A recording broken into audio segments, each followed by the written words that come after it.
And joining me now is Transportation Secretary Pete Buttigieg. Mr. Secretary, I'd like to start with saluting a fellow pandemic parent.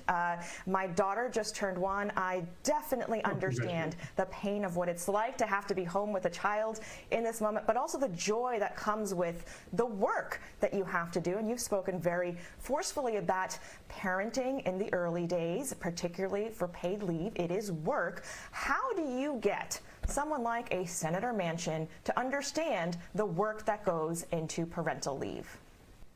Well, as you so rightly said, parenting is work. It is joyful work, but it is hard work. And we as a society need to do a better job of recognizing that. We also need to do a better job of supporting new parents. And that's one of the reasons we're so excited about the transformational nature of what's in this package moving through Congress that the president has proposed.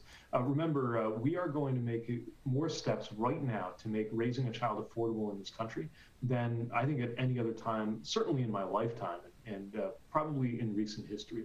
Extending that child tax credit means $300 per month per child for small children for 9 out of 10 families in this country.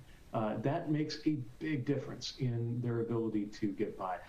3 and 4-year-old universal free preschool.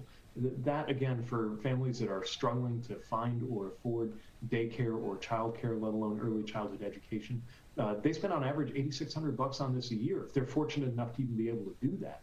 Those are just a couple of the things that are in this package that are absolutely transformative. And look, I think that good policy is good politics, and that voters really have been demanding for some time that Washington take steps to make their lives better. That's exactly what this bill represents. It could be transformational, it is absolutely aspirational, but it is stuck in the reality of politics of D.C. and politics as it has been. What is the path forward to making sure that some of the social infrastructure pieces survive alongside the traditional infrastructure pieces? Well, the president put forward a framework that he is confident can pass the House and the Senate, and that's no small thing. You're right. You know, this is the result of a lot of negotiation and compromise, which means that no one party is going to think it's perfect. But this is absolutely historic in its power. The child care support, in terms of what's going to go into these concrete measures. I mean, real dollars and cents. To, for most families, cut the cost of childcare by about half. Just think about what that would mean, the difference that that would make to so many people watching this interview right now. The universal preschool, same thing. Obviously, I'm very excited about the transportation infrastructure and the difference that would make.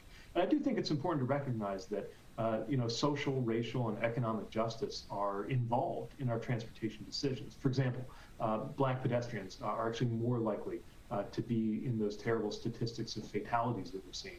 There are billions of dollars for safety measures in this bill. Commuters of color are more likely to depend on public transit.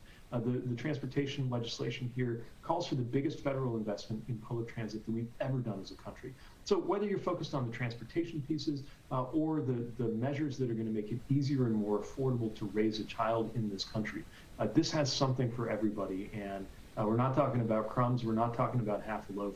We're talking about an enormously transformative package that just has to get done. And we have a sense of urgency about getting it done quickly because I think Americans are asking, okay, we sent you to Washington. Are you going to deliver for us? And this is our chance to do just that.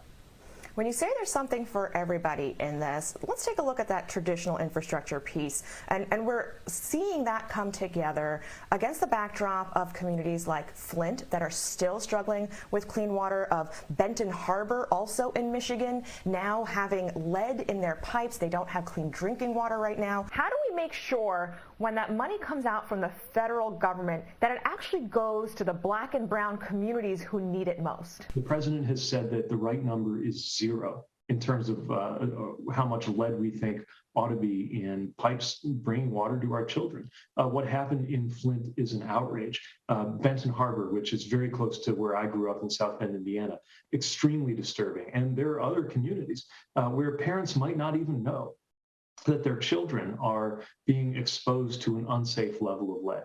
This bill commits to get lead out of every pipe in this country, just as it commits to get affordable broadband internet to every household in this country. That's what I mean when I say something for everybody. It's universal, it's powerful, and it's time.